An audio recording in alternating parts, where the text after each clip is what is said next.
मित्रे ब्रह्मोपदेष्ट्रे मे गुरवे दैवताय च प्राप्याय प्रापकायास्तु नमः श्रीनिधये नमः। नमो वेंकटेशाय वेंकटतुरैवार्क नमः।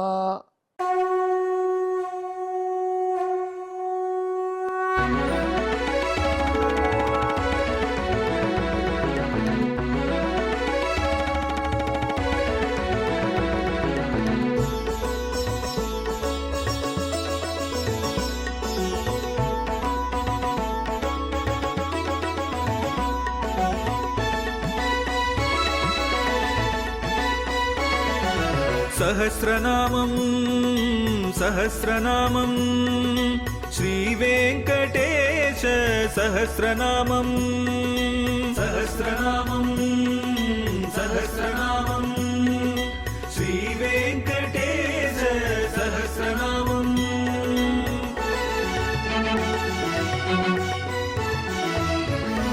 உலகில் கலிவினை தோஷம் அகற்றும் நாமம் சகஸ்ரநாமம். உயர்வுகளை வாழ்வில் அளிக்கும் நாமம் சகஸ்ரநாமம். திருமலையில் தினம் அர்ச்சனை நடைபெறும் நாமம் சகஸ்ரநாமம். திருவேங்கடனின் தரிசனம் காட்டும் நாமம் சகஸ்ரநாமம். சகஸ்ரநாமம் சகஸ்ரநாமம் श्रीवेङ्कटेश सहस्रनामं सहस्रनामं सहस्रनामं श्रीवेङ्कटेश सहस्रनामம். அன்பர்களே, இப்பொழுது நாம் திருவேங்கடமுடையாருடைய திவ்ய சகஸ்ரநாமத்திலே 497வது திருநாமத்தை அனுபவிக்கப் போகிறோம்.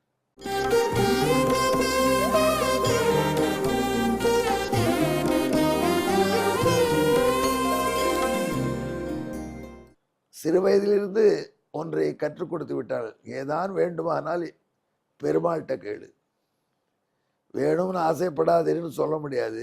இந்த மனித சித்தம் மனித புத்தி பேதலிக்கும், ஆசைப்படும். அந்த அந்த விருப்பம் உனக்கு நிறைவேற வேண்டும் என்றால் எம்பெருமானவே பிரார்த்தித்து கேளு, கொடுப்பான். வேற யார்ட்டையும் போயிடாது.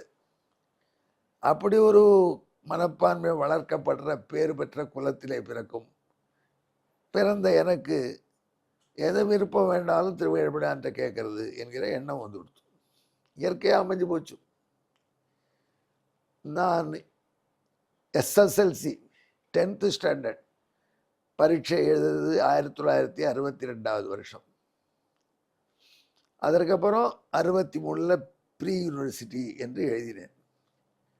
அந்த 62, 63 அந்த இடைப்பட்ட காலத்திலே என்னை பார்த்தவர்கள் எல்லாம் எனக்கு சொல்லிக் கொடுத்த விஷயம், நீ பிஇ படிக்கணும். பிஇ படிச்சுட்டா, மெக்கானிக் இன்ஜினியரிங் படிச்சுட்டா கடலில் போட்டால் கூட முதக்கலாம் என்று சொன்னார் என் திருத்தப்பனாருடைய நண்பர் கோம்பூர் நண்பர் ஜெகநாதாச்சாரியார், கோம்பூர் ஜெகநாதாச்சாரியார். அவர் சொன்ன வார்த்தை, பிஇ மெக்கானிக்கல் படித்தால் கடலில் கூட முதக்கலாம், எதை வேணாலும் சாதிக்கலாம். அதான் அப்போ என் வாழ்க்கையில் லட்சியம் 62, 63 எப்படியாவது பிஇ படிக்கணும். அந்த பிஇ படிக்கணும்னா நிறைய மார்க் வாங்கணும், அதுக்கு உழைக்கணும். அதற்கப்புறம் நான் இன்ஜினியராக இருப்பதுக்கு தகுதியான பர்சனாலிட்டியோடு இருக்கணும். குடிமை வைத்து கொண்டால் அதுக்கு அது சரியான பர்சனாலிட்டி கிடையாது. அதனால் பார்க்கக்கூடியவர்கள் கூட படித்தவர்களாம் கூட, நீ மார்க் வாங்கினா கூட உனக்கு பிஇ கிடைப்பது கஷ்டம், இந்த குடிமை வைத்துக்கொண்டு இன்ஜினியரிங்கில் அட்மிஷன் தரமாட்டார். அதனால் தலைமை ரெக்கார்ட் பண்ணிடு அவரோட உபதேசம். அப்போது அப்ளிகேஷன் போடணும் இன்ஜினியரிங் காலேஜுக்கு. அப்போ எங்கள் திருத்தப்பனார் கையெழுத்து போட போனால் அவர் சொன்னார், நீ குடிமையை எடுக்க மாட்டேன் அப்படின்னு வாக்குறுதி கொடுத்தா தான் கையெழுத்து போடுவேன். இந்த பிடிமயிரில் அவ்வளோ விஷயம் இருக்கா? தலையில் ஒரு பிடிமயிர் இருக்குது, அதுக்கு என்ன இவ்வளோ பிடிவாதம் அப்படின்னா, வேதத்தில் சொல்லியிருக்கு குடிமை வைத்துக்கொள்ள வேண்டும் என்று. பெரியவர்களுக்கு அவ்வளோதான். அது மட்டும் தான் அந்தணன் இருக்கணும், தலையில் குடுமையோடு இருக்கணும். மார்பில் உள்ள பூணூல் இல்லாத போயிட்டா கூட பிராயசித்தம் பண்ணி போட்டுக்கலாம். ஆனால் போட்டுக்கிறச்சே தெல்ல குடுமி இருக்கணும். அப்போ அவசியம். குடுமி இல்லாமல் எந்த வைதிக காரியங்களும் செய்ய முடியாது. என்ன சொல்லுவாங்க, சந்தியாவந்தனம் பண்ணணுமா, என்ன பிரஷாலித பாணி பாதகா பத்தசிகா, கைகால் அலம்பிக்கோ, அப்புறம் குடுமி முடிஞ்சுக்கோ, அதுக்கப்புறம் கையில் மட்டும் ஆச்சமனம் பண்ணி கிழக்க பார்த்து உட்கார்ந்து என்று சந்தியாவந்தத்துக்கு முதல் இன்ஸ்ட்ரக்ஷனே பத்த சிக்கா. சிக்கையே இல்லாத எப்படி குடுமி முடியறது. அதனால பெரியவர்கள் அதற்கு ரொம்ப இம்பார்ட்டன்ஸ் கொடுத்தார்.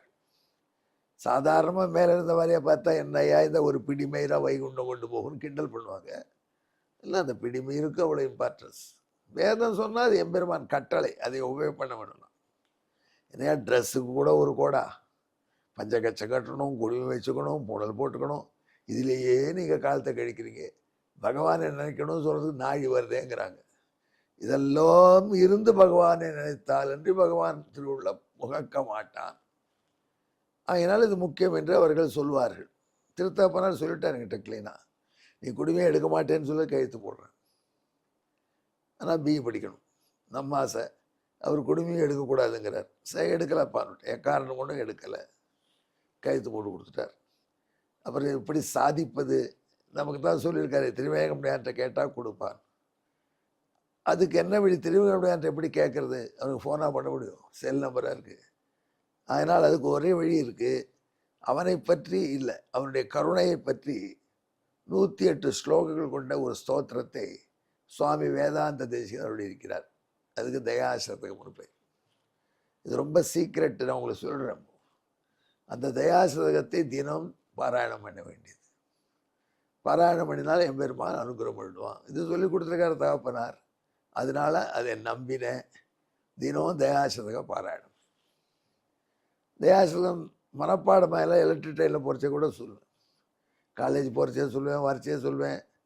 அப்படி தயாசதகத்தை எத்தனை முறை ஜெபித்தேன்னு கணக்கு கிடையாது. எனக்கு என்னுடைய காமம் என்ன, விருப்பம் என்ன, குடுமையோடு இன்ஜினியரிங் காலேஜில் சீட்டு கிடச்சி படிக்கணும். அடுத்து ரிசல்ட் வந்தது, நல்ல ரிசல்ட், நல்ல மார்க் கொடுத்துருந்தார் பகவான். அப்ளிகேஷன் போட்டால் எடுத்து இன்ஜினியரிங் காலேஜுக்கு நேர்முக தேர்வுக்கு வர சொல்லிட்டாங்க. முதல் நாள் கூட என்னோட கூடப்படுத்தல சொன்னாலே, இது தலையை கிராப் கட் பண்ணிட்டு பேண்ட்டு போட்டு போகணும், வேஷ்டி கட்டினாப்போ. இது வரைக்கும் நான் பேண்ட்டு வேஷ்டி பேண்ட்டு என்பது ஒன்று போட்டதே கிடையாது. வேஷ்டி கட்டின்னு போனால் இன்ஜினியரிங் காலேஜ் சீட் கொடுக்க மாட்டாங்கப்பா என்று சொல்லி பார்த்தாரு. கேட்கல. அது குறைஞ்சபட்சம் நெத்தியாவது அழிச்சிட்டு போகிறாங்க. அதையும் கேட்கல. ஜம்முன்னு திருமணம் இட்டு தயாசதத்தை சொல்லிவிட்டு இன்டர்வியூக்கு போயிட்டேன். அப்போது director of technical education Muthaiah அவர்கள் இருந்தார்கள். அப்போ மூன்று பசங்களாக இன்டர்வியூ பண்ணுவாங்க. அதுக்கு ஒரு இன்டர்வியூ பண்ணக்கூடிய 3 பேர் இருப்பாங்க. பல குழுக்கள். அந்த குழுக்களில் ஒரு குழு என்னை இன்டர்வியூ பண்ண போகிறது, என்னையும் இன்னும் 2 மாணவர்களாக 3 அந்த குழுவில் தலைவராக இருந்தது டைரக்டர் ஆஃப் டெக்னிக்கல் எஜுகேஷன் திருவாளர் முத்தையா அவர்கள். பொதுவாக ஒரு வார்த்தை சொல்லுவாங்க, அந்த காலத்தில் engineering college admission forward community கிடைப்பதே கஷ்டம், அதில் வேற பிராமணனுக்கு கிடைப்பதே கஷ்டம் தமிழகத்தில், அதுக்கு மேலே திருமணியும் குடுமி வச்சுட்டு போனால் எப்படி கிடைக்கும் அப்படின்னு நண்பர்கள் பாவம் அவர்கள் ஏதோ போகிறான் ஒரு ஃபார்மாலிட்டி என்று சொல்லி கொடுத்துருந்தார். நானும் தயாசத்தை சொல்லிவிட்டு இன்டர்வியூக்கு போகிறேன். கூட என்னுடைய மாமா மகன் வந்து எனக்கு புது சட்டை வாங்கி கொடுத்து, அதுதான் ஒன்று மாறுதல் பண்ண முடியும், மேலே பண்ணி அழைச்சிட்டு போயிட்டார். ஏன்னா எங்கள் அப்பா அண்ணாக்கள்லாம் ஊரில் இல்லை. அப்போ அவர் வந்து எதிர்ச்சியாக அன்றைக்கி வந்தார். என்னுடைய மாமன் மகன் என்னோட 4 வயசு பெரியவர். அவர் என்ன இன்டர்வியூக்கு போகிறச்சே பழைய சட்டையெல்லாம் வேண்டாம்னு ஒரு புது சட்டை பாண்டி பசாரில் கடையில் வாங்கி போட்டு அழைச்சிட்டு போயிட்டார். எல்லோரும் பார்க்குறாங்க, நான் ஒரு ஆர்ட் பீஸ், அத்தனை பேருக்கு நடுவில் நான் தனிப்பட்டவன், தனித்தன்மையில் இருக்கேன். கடைசியில் என்னுடைய டேர்ன் வந்தது. அப்போல்லாம் எல்லாருக்கும் ரோல் நம்பர் எப்படி கொடுப்பாங்கன்னா, இன்ஜினியரிங் காலேஜ் அப்ளிகேட்டுக்கெல்லாம் அவருடைய மாவட்டத்தை கூட வச்சு கொடுப்பாங்க. எனக்கு MDU 70 நம்பர், மதுரை மாவட்டம், வில்லூர் மதுரை மாவட்டது என் சொந்த ஊர். அதனால் எனக்கு MDU 70, MDU 70 மதுரை மாவட்டத்தில் 70வது கேண்டிடேட்டாக ரோல் பண்ணப்பட்டவன். அங்கே 6 இன்ஜினியரிங் காலேஜ் தான் இப்போ மொத்தம். நான் சொல்கிற கதை கேளுங்க. 1963 தமிழகத்தில் இருந்த பொறியியல் கல்விகளில் மொத்தம் 6 தான். ஒரு காலேஜுக்கு 180 வீடும் 600 + 86 480 1080 சீட்டு தான் மொத்தம். அதில் போட்டியிடுறவங்க 10,000 பேர் 20,000 பேர். போகிறேன். அங்கே போய் எங்களோட கூட 2 மாதம் நாங்கள் 3 பேரும் போனோம். போய் உக்காண்ட உடனே அவர் டைரக்டர் டெக்னிக்கல் எஜுகேஷன் ஒரு கொஸ்டின் பேப்பர் எங்களுக்கு கொடுத்தாங்க. அது கொஞ்சம் இன்ஜினியரிங் சம்மந்தப்பட்ட கேள்விகள். அந்த கேள்விகளுக்கு முதல்ல என்னை மட்டும் பார்த்து கேட்டார். நெத்தியில் விட்டுட்டு இருக்கே அது என்னன்னு கேட்டார் டைரக்டர் டெக்னிக்கல் எஜுகேஷன். கேட்கலாமா அந்த கேள்வி? இன்ஜினியரிங் காலேஜ் இன்டர்வியூக்கு சம்மந்தம் உண்டா? ஆனால் நான் சொன்னேன், அது பகவானை ரெப்ரசன்ட் பண்ணுறது. அதே பகவான் வெள்ளைக்கோடு பகவான், மஞ்சள் கோடு லக்ஷ்மி தேவி.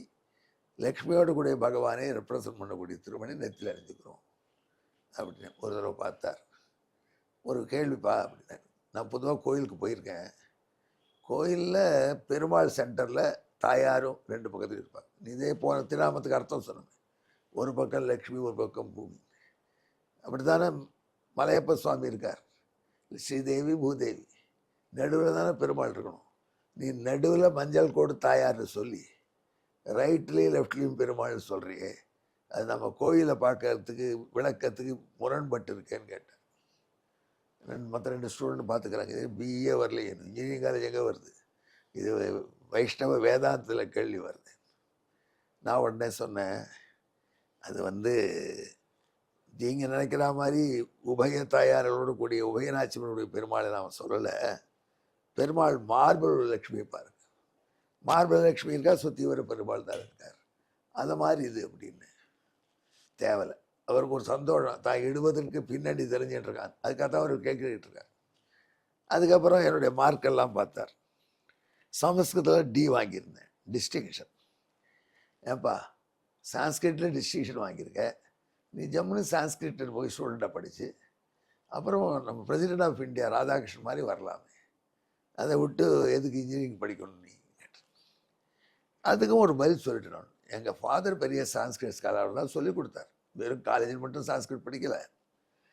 அவர் இருக்கிறதுனால அவர் எனக்கு நல்ல சான்ஸ்கிரிட் கொடுத்துருவார். நான் பிஇ படிச்சிருவேன், எனக்கு 2ம் கிடைக்கும். டாக்டர் ராதாகிருஷ்ணன் மாதிரி பொசிஷனும் இதுவும் கிடைக்கும். அவர் என்ன சொன்னார், உனக்கு சீட் கிடச்சி கொடுத்துட்டு. அப்புறம் அந்த கேள்விக்கு மட்டும் ஆன்சர் சொல்லுனார். அதில் முதல் 2 கேள்வி பதில் சொல்லிட்டேன். 3வது கேள்வி எனக்கு பதில் தெரியலைன்னு ரைட் போட்டார். அவனுக்கு சீட் கிடச்சிட்டு போட்டுட்டேன். எனக்கு நம்பவே முடியல, என்னையும் நம்ப முடியல, யாத்தையும் நம்ப முடியல. எல்லாரும் ஃப்ரெண்டு கிட்ட மற்ற 2 பேரும் கூட சாட்சி இருக்க, அவங்களுக்கு சீட் கிடச்சி கொடுத்து. அவங்க வெவ்வேறு காலேஜ், அங்கெல்லாம் மதுரையிலேருந்து வந்தவங்க. அவங்களுக்கு எனக்கு பழக்கமும் இல்லை. இன்டர்வியூ முடிஞ்சு வெளில வந்த உடனே ரொம்ப சந்தோஷமாக வந்தேன். எங்கள் மாமா பையன் உன் சட்டை ராசிடா உனக்கு கிடச்சி கொடுத்துன்னு சொல்லிட்டார் டைரக்டர் டெக்னிக்கல் எஜுகேஷனு, இன்டர்வியூலேயே சொல்லிட்டார் பாருங்க. அதுக்கப்புறம் இன்டர்வியூ சீட் ரிசல்ட் வந்து சீட்டில் அட்மிஷன் ஆகிடுது. அப்போ யோசிச்சு பார்த்தேன், எதனால் நமக்கு இது கிடைத்ததுன்னு. அடடா திருவேங்கடமுடைய ஆனால கிடச்சிது. அட எனக்கு இதை சொல்லுயா எல்லாரும் கேட்குறீங்க இல்லையா, ரகசியம். நல்ல ஆச்சாரியன்ட்டு தயாசதகத்தை கற்றுக்கொண்டு ஜெபியுங்கள், உங்களுடைய விருப்பத்தை நிறைவேற்றுவார். ஆகையினால்தான் பக்தர்கள் நல்ல விருப்பத்தை நிறைவேற்றுவதனாலே அவனுக்கு காமதன் என்று பெயர் என்கிறார் நாரதர். இதற்கு பின்னணியான சமஸ்கிருத ஸ்லோகம்.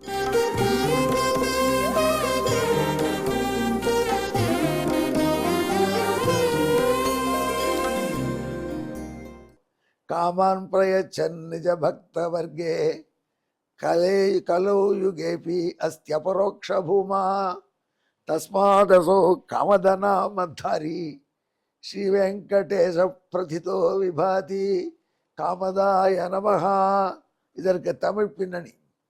பொறியியல் கல்லூரியிலே குடிமி திருமண் நினைவுடனே சேர்க்கை தயாசதக மூலமளித்த தேவன் அடியவர் விருப்பம் நிறைவேற்றி தருவான் காமதனாமே வெங்கடவாணன் காமதாய நமஹா. நன்றி, வணக்கம்.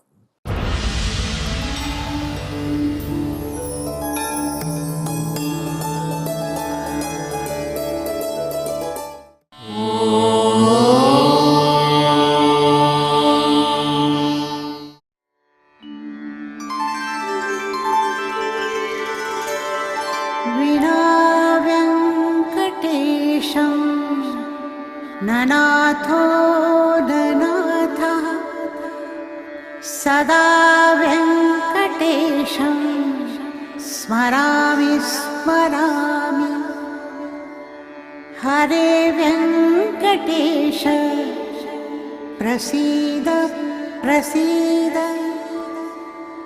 प्रियं वेङ्कटेश प्रयच्छ प्रयच्छ